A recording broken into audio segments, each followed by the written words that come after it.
Hello student, this is a very important lecture on the topic of media studies. Before understanding or before approaching to the concept of simulacra and the hyperreality, we have to understand firstly on a primary basis the postmodernism. Because simulacra or the hyperreality is majorly depends and concerned with the postmodern theory or the postmodern philosophy as well as the postmodern conditions. Hyper reality और जो है ना साइमुलैक्रा, उसकी understanding के लिए post modernism को understand करना compulsory है. Without the understanding of the postmodernism, we can never reach to the core idea of the hyperreality or the simulacra. So let's move on our topic. First of all, we will see here the definition as well as background of the postmodernism. What is the definition? The postmodernism is a broad movement in the late 20th century philosophy and the arts. अच्छा जी, ये जो 20वीं सदी के जो फ़लसफ़ा और arts है ना, यानी कि जंग अज़ीम दोम के बाद जो है, समझ लें कि उसके बाद का जो टेनवर है उससे इसकी बिगिनिंग होती है. ठीक है, ये बेसिकली मूवमेंट थी ये फ़िलासफ़ी और आर्ट्स की, यानी कि आर्ट्स का के अंदर आपको पता है लिटरेचर भी आ जाता है.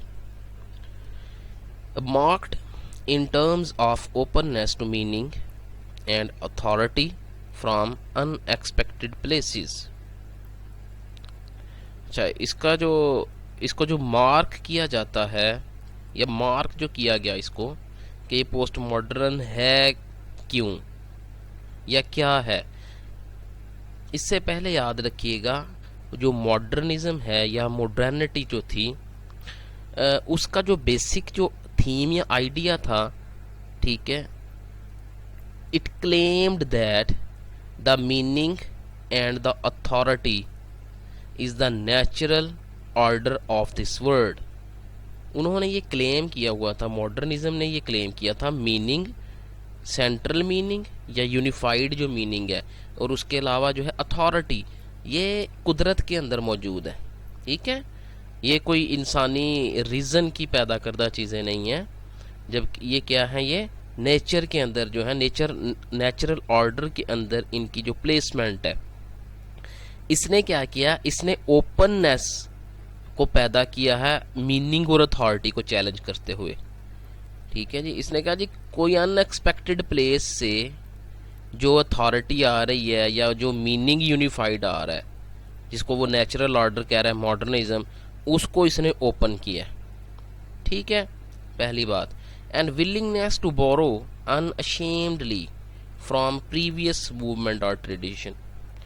और इसकी जो इस चीज़ पे एक खुलेआम ऐलान था कि वो अपने जो आइडियाज़ को ले रहे हैं, उसकी जो प्रेजेंस है वो किसी प्रीवियस ट्रेडिशन में है या किसी प्रीवियस मूवमेंट में है. उसकी काज ये थी कि मॉडर्निज्म अपने आप को एक किस तरह से क्लेम कर रहा था कि जैसे कि पूरी हिस्ट्री ऑफ ह्यूमन बीइंग से एक बिल्कुल ही यूनिक आइडिया है जो अपने आप में क्या है, बिल्कुल नया, उसका किसी हिस्ट्री के साथ कोई ताल्लुक नहीं है, वो नई एक चीज़ डेवलप हुई है, इसीलिए वो मॉडर्निज्म है. इसको हाई मॉडर्निज्म भी कहा जाता था.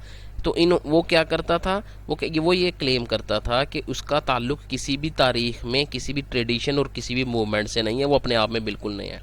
जबकि इन्होंने क्या किया, उसके अगेंस्ट इन्होंने सारी की सारी जो मूवमेंट और ट्रेडिशंस थी उनको क्या किया है, बारो किया है अनअशेम्डली पोस्ट मॉडर्निज्म के अंदर. ठीक है जी, तो पोस्ट मॉडर्निज्म ने दो काम किए, अथॉरिटी और मीनिंग को चैलेंज किया है.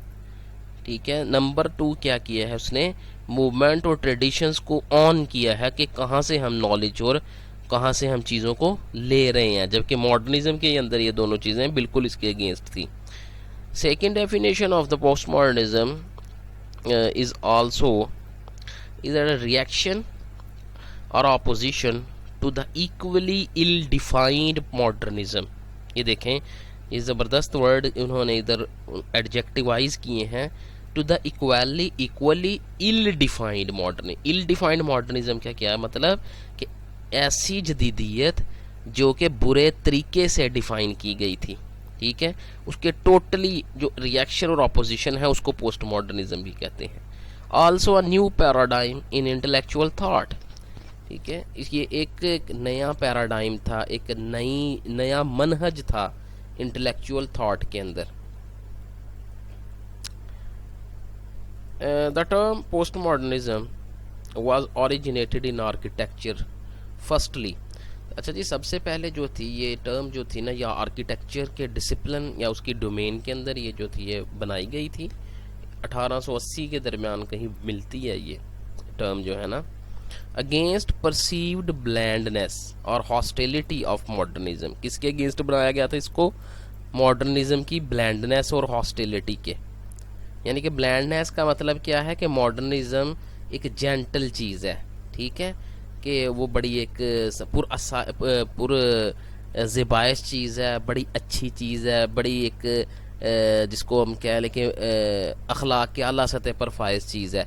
इसको समझ लिया गया था ना, इस चीज़ को मॉडर्निज्म के साथ नथी, ठीक है, इसको इस कॉन्सेप्ट को एसोसिएट किया जाता था मॉडर्निज्म, हाई प्रेस्टिजियस मॉडर्निज्म इसको कह लें, ठीक है। उसके अगेंस्ट जो थी ये ओरिजिनेट हुई है ये टर्म। प्रिटेंशंस ऑफ हाई मॉडर्निज्म, ज़ाहिर है जो मॉडर्निज्म का जो दिखावा था, ठीक है, उसके अगेंस्ट ये ओरिजिनेट हुई है। It can be used in art, music, literature, इसको इस्तेमाल किया जा सकता है आर्ट के अंदर, म्यूज़िक के अंदर, लिटरेचर के अंदर, फॉर एनी प्लूरलिस्टिक और रिएक्शनरी स्टाइल, ठीक है जी, यानी कि किसी भी प्लूरलिस्टिक और रिएक्शनरी स्टाइल के लिए, क्योंकि ये अगेंस्ट है ना मॉडर्निज्म के, तो ये अपने आप में क्या हुआ, फिर रिएक्शन हुआ ना पोस्ट मॉडर्निज्म। एक और भी इसकी सेंस है, पोस्ट का मतलब कुछ लोग जो है बाद भी लेते हैं कि जदीदियत और मॉडर्निज्म के बाद का जो दौर है ना वो पोस्ट मॉडर्निज्म है, लेकिन अल्टीमेटली जो डिफरेंस है वो यही है जो मैंने इसमें समराइज आपको कर दिया है। Let we see the major key ideas of the postmodernism, how someone or a layman can get the idea of the postmodernism, ठीक है। एक जो लेमैन है और एक जो कॉमन मैन है, उसकी जो एक रीज़न है, उसकी जो एक सेंस है, वो कैसे पोस्ट मॉडर्निज्म को अंडरस्टैंड कर सकती है, ठीक है जी।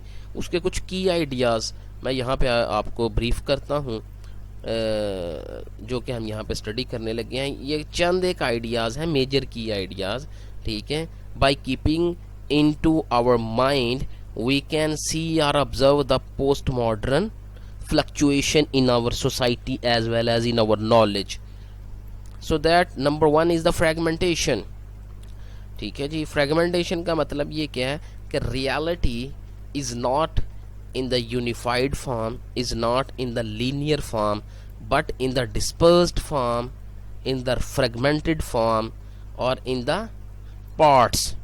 यानी कि जो reality है वो क्या है, वो फ्रैगमेंट की सूरत में है, वो डिस्पर्स्ड सूरत में है, ठीक है जी। हो सकता है कि पार्शल, यानी कि समझ लें कि रियलिटी पार्शल है, ठीक है, रियलिटी जो है वो होल नहीं है, रियलिटी पार्शल है, कंप्लीट नहीं होती कभी भी।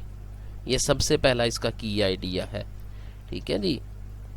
इसकी एग्जांपल ऐसा ही है, इसलिए जितने भी जो नॉलेजेस हैं वो रिसेंट जो ट्रेडिशन है ना नॉलेज की, उनके अंदर उनकी जो है ना कुछ पोजीशन मिलती है। इधर तक के जो रिलीजन की जो स्टडी है वो रिवाइव हुई है वेस्ट के अंदर, यानी कि आजकल जो इस्लाम की जो स्टडी की जा रही है ना, ठीक है ना, ये वेस्टर्न यूनिवर्सिटीज़ के अंदर, ये एक एग्जाम्पल है पोस्ट मॉडर्निज्म की, ठीक है। वो कहता है जी अगर इस्लाम अपने आप को पूरा हकीकी होने का दावा करता है तो पार्शल हकीकत इसमें भी है, जैसे कि मगरब की हाँ एक पार्शल रियलिटी है। तो फ्रेगमेंटेशन के अंदर रियलिटी जो दुनिया में है ये फ्रेगमेंटेड फॉर्म में है, ये कंप्लीट फॉर्म में नहीं है। ठीक है, इसलिए वो कहते हैं कि अगर कोई भी इल्म, अगर कोई भी आर्गुमेंट ये दावा करता है कि रियलिटी जो है वो कंप्लीट फॉर्म में है उसके अंदर, तो वो झूठा है। ठीक है, और वो रिजेक्टेबल है।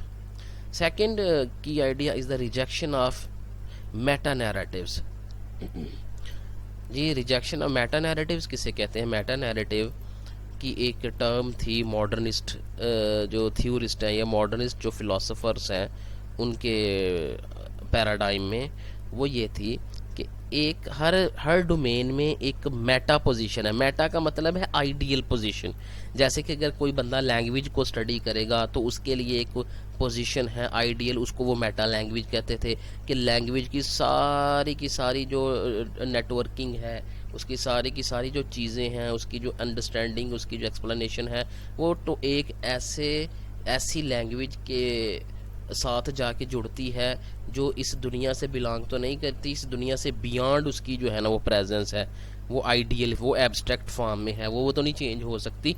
ठीक है, उससे उसूल जो है ना वो अखज़ किए जा सकते हैं। इसी तरह ही सोसाइटी का कॉन्सेप्ट जो है वो मेटा सोसाइटी भी है एक।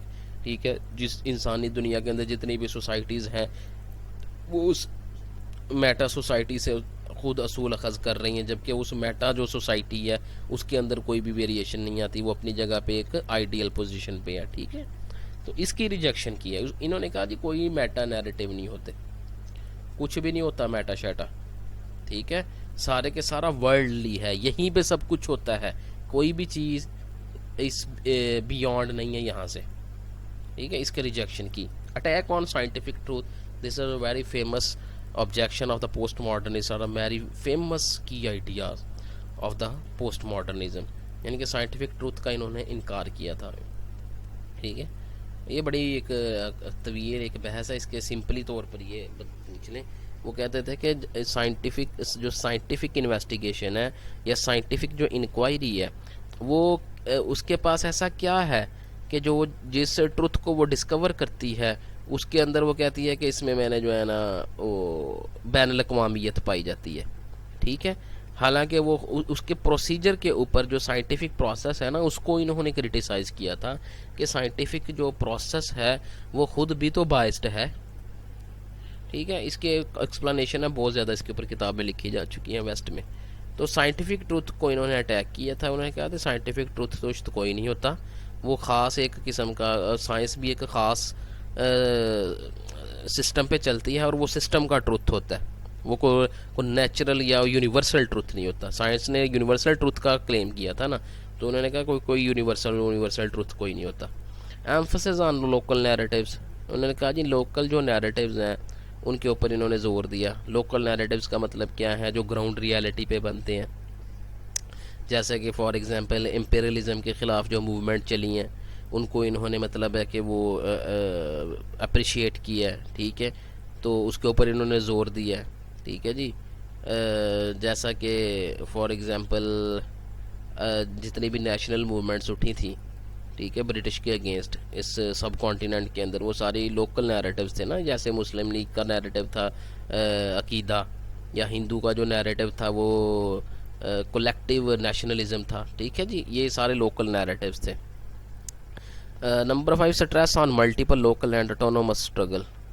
जी, ये मिसाल के तौर पर फॉर एग्जांपल वुमेन और मैन की बेस पे भी ये स्ट्रगल को इन्होंने जो है ना वो स्ट्रेस देते हैं। जैसे कि फेमिनिज़म, ठीक है, फेमिनिज़म की मूवमेंट है, ठीक है, वो जेंडर बेस्ड है। ठीक है, सोशल बेस्ड भी देते हैं। फॉर एग्जांपल लोकल क्लास या जो है वो पुअर क्लास, ठीक है। तो इसके अलावा जो है वो रिलीजियस बेस, ठीक है, जैसे मतलब है कि शिया की जो मूवमेंट है सुन्नी ममालिक के अंदर, या सुन्नियों की जो मूवमेंट्स हैं, स्ट्रगल्स हैं, वो शिया कंट्रीज़ के अंदर आजकल जैसे हो रहा है, शाम में, ईरान में, ठीक है जी, इस तरह से जितने भी डिफरेंट कंट्रीज़ हैं, पाकिस्तान में भी यहाँ तक के। दैन जो डीकंस्ट्रक्शन, ये डीकंस्ट्रक्शन भी एक वो इम्पोर्टेंट की आइडिया है पोस्ट मॉडर्निज्म का। डीकंस्ट्रक्शन से पहले आपको पता होगा फर्डिनांड डिसॉशर की जो थ्योरी है, वो कहता था सिग्निफाइड और सिग्निफायर के दरमियान जो है वो एक 1 to 1 रिलेशन है, ठीक है जी। जबकि डीकंस्ट्रक्शन ने क्या किया, वो यही कहते थे ना कि जो है सिग्निफाइड और सिग्निफायर के दरमियान एक परमानेंट रिलेशन है जो उनकी मीनिंग को डिफाइन करता है, ठीक है। ये कहते थे कि नहीं जी, जो सिग्निफाइड और सिग्निफायर के दरमियान जो रिलेशन है उसको हम डीकंस्ट्रक्ट कर सकते हैं। डीकंस्ट्रक्ट करने का मतलब हमने किया है, उसको ब्रेक डाउन करेंगे, ठीक है। उसकी रीडिंग, फॉर एग्जांपल एक टेक्स्ट है, उसकी जो रीडिंग है वो डिपेंड करती है इसके ऊपर, रीडर के ऊपर, ठीक है। उसके अंदर सेंट्रल फिगर हम उस राइटर को नहीं बनाएंगे कभी भी। रीडर चाहे तो उस जो टेक्स्ट है या वो जो रीडिंग मटेरियल है उसको अपने तरीके से अरेंज कर सकता है और वो उसकी दूसरी फॉर्म भी सामने लेके आ सकता है कि ऐसा भी हो सकता था। ये ज़रूरी नहीं है जो राइटर ने किया है वो ही ठीक है। राइटर के जहन में एक चीज़ आई है, दूसरी चीज़ इसी टेक्स्ट को इस तरह भी राइटर कर सकता था। इसका मतलब यह है कि उन्होंने पहले ब्रेक डाउन किया है टेक्स्ट को, फिर उन्होंने उसको डिफरेंट जो वे में उसको दोबारा री इंटीग्रेट किया है, ठीक है जी। Number second is the 7 is popular culture. जी जी, मॉडर्निज्म के अंदर एलीट कल्चर था। एलीट कल्चर जो था वो अथॉरिटी को क्लेम करता था, जबकि पोस्ट मॉडर्निज्म ने उसको रिजेक्ट किया है, उसको ऑब्जेक्टिफाई किया है और उन्होंने पॉपुलर कल्चर को इंट्रोड्यूस करवाया है। फॉर एग्जांपल, यानी कि समझ लें कि हर डोमेन के अंदर जो है ना एक कल्चर डेवलप किया है इन्होंने। फ्रेगमेंटेशन है ना इसके अंदर। फॉर एग्जांपल अगर आप शोबिज़ में चले जाएं तो वहाँ पे जो है ना वो एक्ट्रेस जो है ना उसको हम कहेंगे जी ये यहाँ का जो है ना वो जो हीरो और हीरोइंस जो कल्चर जो डिपिक्ट करती हैं, पॉपुलर कल्चर वहाँ का जो वो शो ऑफ करते हैं। इसी तरह ही इकोनॉमी के अंदर, ठीक है, वहाँ का अपना एक कल्चर है, वो वहाँ का जो पॉपुलर कल्चर होगा वो बनेगा, ठीक है। यानी कि समझ लें कि हर डिपार्टमेंट के अंदर उन्होंने एक एलीट पैदा की है या एलीट को उन्होंने परवान चढ़ाया। एक पहले इसे क्या था, एक एलीट होती थी जो इकोनॉमिकली एलीट होती थी, वो क्लास जो थी उसके पास अथॉरिटी थी कल्चर को जिस तरह से मर्जी वो मॉडिफाई करे, ठीक है जी। जबकि पॉपुलर कल्चर जो है ना वो उनकी अथॉरिटी को क्या कर चुका है, ऑब्जेक्ट कर चुका है, उनकी अथॉरिटी को क्या कर चुका है, वो रिजेक्ट कर चुका है, ठीक है जी।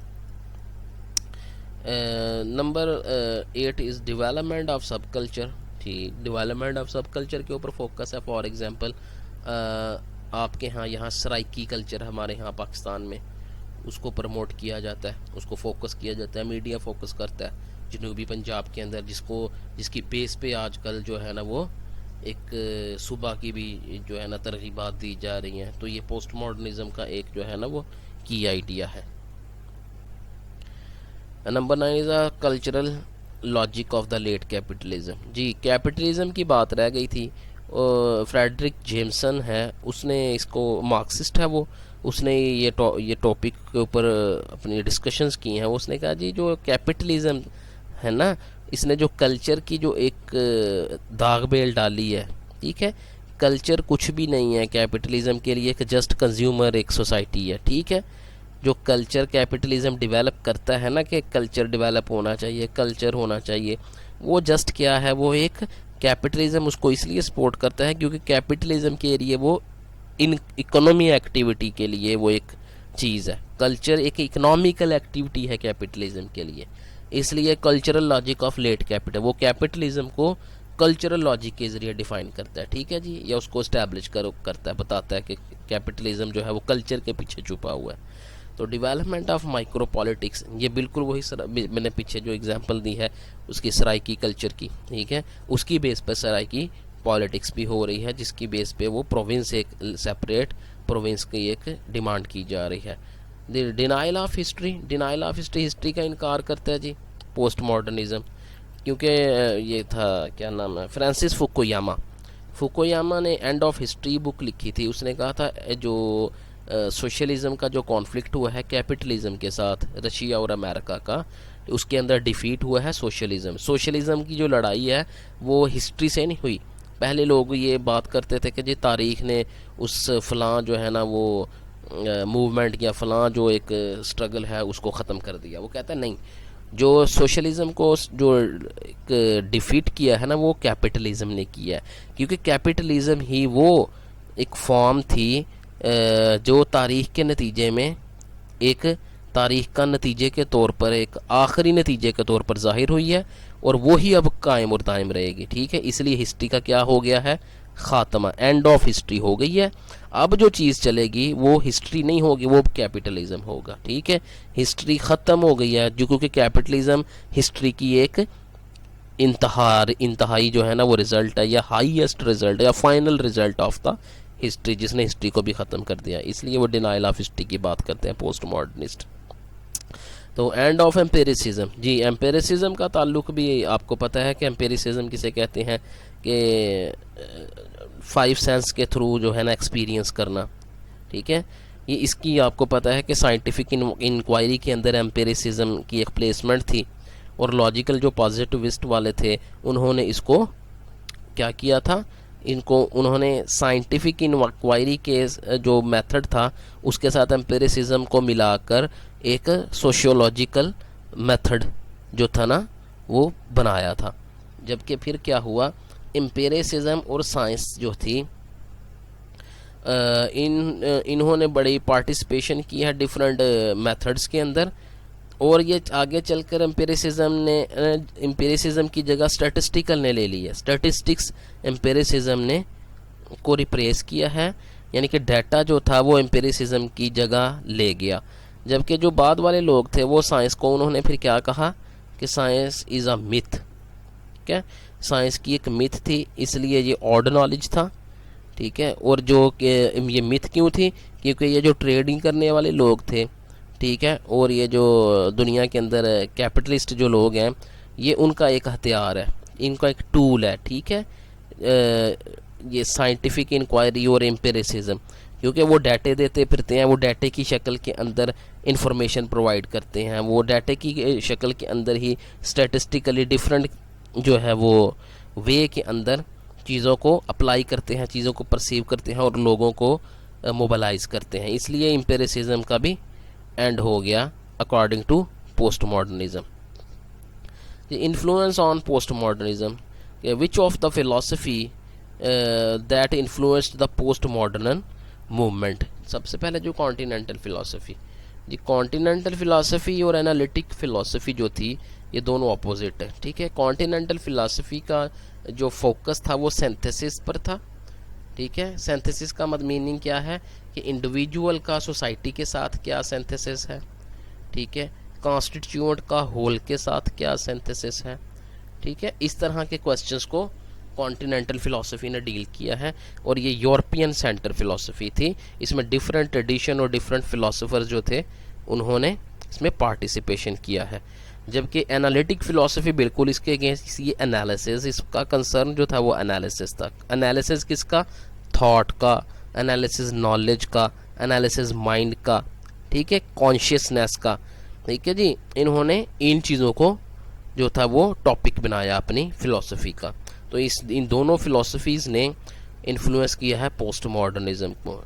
Number second is the phenomenology. Phenomenology जो थी ये बेसिकली ये ऐसी स्टडी है जो फोकस करती है कॉन्शियसनेस पर, या समझ लें कि मीनिंग और वैल्यू जो है ना, वो कहते हैं कि इसके मीनिंग और वैल्यू को डिटरमिन करने का एक ही ज़रिया है, वो क्या है, लाइव्ड एक्सपीरियंस, लिव्ड एक्सपीरियंस, यानी कि ज़िंदा एक्सपीरियंस या ज़िंदा जो जिसको हम कहते हैं कि एक तजर्बा जो है ना, वही वो एक ज़रिया है या टूल है जिससे आप जो है ना फाइनल मीनिंग और फाइनल जो है ना वैल्यू जो है ना वो डिटरमिन करते हैं। तो फिनोमिनोलॉजी ने भी इफ़ेक्ट किया है पोस्ट स्ट्रक्चरलिज्म ये सारे का सारा वो जो था फर्डिनेंड डिसासर का जो प्रोजेक्ट है कि अशिया के अंदर एक स्ट्रक्चर है यहाँ पे, ठीक है, डिफरेंट जो चीज़ें हैं या डिफरेंट जो एक दुनिया के अंदर जो रियलिटी है वो एक सिस्टम के थ्रू जो है ना वो इंटरकनेक्टेड है। ठीक है, उनके अंदर जो रिलेशन है वो ऑर्गेनिक है। ठीक है जी, और उसकी स्टडी का नाम जो था वो स्ट्रक्चरलिज्म था, जिसने लिसानियाती या लिंग्विस्टिक मूवमेंट को जिसने वो किया है, बैकअप दिया उसने स्ट्रक्चरलिज्म ने। ठीक है, नंबर 4 इज एग्जिस्टेंशियलिज्म। एग्जिस्टेंशियलिज्म जो था वो यहाँ पाल सार्त्रे इसका जो था वो ओरिजिनेटर है। ठीक है जी। एग्जिस्टेंशियलिज्म जो है ना, इसने वर्ल्ड वार 2 के बाद इसने जो है ना वो अपना हेड जो है वो रेज़ किया है in the form of theatre movement. ठीक है। Theatre of absurd. Absurd drama आप लोग जानते होंगे या आप लोग नेक्स्ट पढ़ेंगे कहीं पे। एब्सर्ड जो ड्रामा है वो एग्जिस्टेंशियलिज्म का ही नतीजा है। यानी कि इनका जो मेन जो क्लेम है, इनका जो मेन जो पॉइंट है, वो थीम है, वो ये था कि life has no meaning as well as value in the world. दुनिया के अंदर ज़िंदगी का कोई भी माना नहीं होता। Life is meaningless. ठीक है जी। ये इनका बेसिक नोशन था कि ज़िंदगी की कोई हकीकत नहीं है। अगर ज़िंदगी को माना मिलता है या कोई देता है तो वो इस दुनिया में आने के बाद इंसान उसको माना तय करता है। ठीक है जी। तो ये असल एक्चुअली ये वो फ़िलासफ़ीज़ हैं जिन्होंने पोस्ट मॉडर्निज़म को अफेक्ट किया। Number next, post modernist philosophers जी। पोस्ट मॉडर्निस्ट फ़िलासफ़र्स देख लेते हैं वो कौन कौन से हैं। Number 1 is Michel Foucault. Michel Foucault ने पावर और नॉलेज के रिलेशनशिप पे काम किया। ठीक है जी। इसने थ्योरीज डेवलप की थी डिस्कोर्स की। थ्योरी ऑफ एपिस्टेम इसकी बड़ी फेमस थ्योरी है। इसके बाद है जैक दरिदा। ठीक है। जैक दरिदा जो है इसने टेक्स्ट पे काम किया है। इसने डीकंस्ट्रक्शन का बानी है, ये फाउंडर ऑफ डीकंस्ट्रक्शन का फाउंडर है ये, और ये फ्रेंच था। ठीक है। ऑफ क्रोमेटोलॉजी इसकी बहुत फेमस बुक है। नंबर 3 है जी यान फ्रैंकोइस ल्यूटार्ड। ल्यूटार्ड जो है इसकी बड़ी ही एक फेमस बुक है द पोस्ट मॉडर्न कंडीशन और रिपोर्ट ऑन नॉलेज। सारी की सारी जो ये बौद्रियाद जिसको हम पढ़ेंगे ना, हाइपर रियलिटी और साइम्युलैक्रा, उसका इसकी बुक के साथ बड़ा गहरा रिलेशन है। बेसिकली इसने वो आइडियाज़ जो हैं अपनी बुक के अंदर प्रेजेंट किए हैं। इसने वो पूरी की पूरी कंडीशंस जो है ना वो प्रेजेंट की है जिसने पोस्ट मॉडर्न रियलिटी को क्या किया है, जन्म दिया है। ठीक है जी। जिसने उसको बर्थ दी है। नंबर नेक्स्ट जी Richard Rorty. Richard Rorty is an American pragmatist and as well as post modernist. ठीक है जी। तो रिचर्ड रॉर्टी का भी इसका जो है वो काम है पोस्ट मॉडर्निस्ट फ़िलासफ़ीज़ के अंदर। नेक्स्ट रोला बार्थ। रोला बार्थ की हमने जो है ना वो थ्योरी ऑफ सेमियोटिक्स पढ़ी थी, जिसके अंदर मैंने आपको स्लाइड्स दी थी द माइथोलॉजीज़ के नाम से। इसकी बड़ी एक फेमस बुक है। आगे जी लास्ट यहाँ बौद्रियात। यहाँ बौद्रियात जो है इसको हम स्टडी करेंगे, जिसकी theory of simulation and simulacra और hyper reality. These are the most famous philosophers who contributed in the post modern movement। ठीक है जी। और इन्होंने बहुत ज़्यादा बड़े लेवल पे इन्फ्लुएंस किया है पोस्ट मॉडर्निस्ट फ़िलासफ़ीज़ के अंदर। अभी तक इन लोगों का असर है पोस्ट मॉडर्न फ़िलासफ़ीज़ पे। So this is all of from my side regarding the postmodernism, and if you have any question or any query, you can contact me on my WhatsApp. Thank you.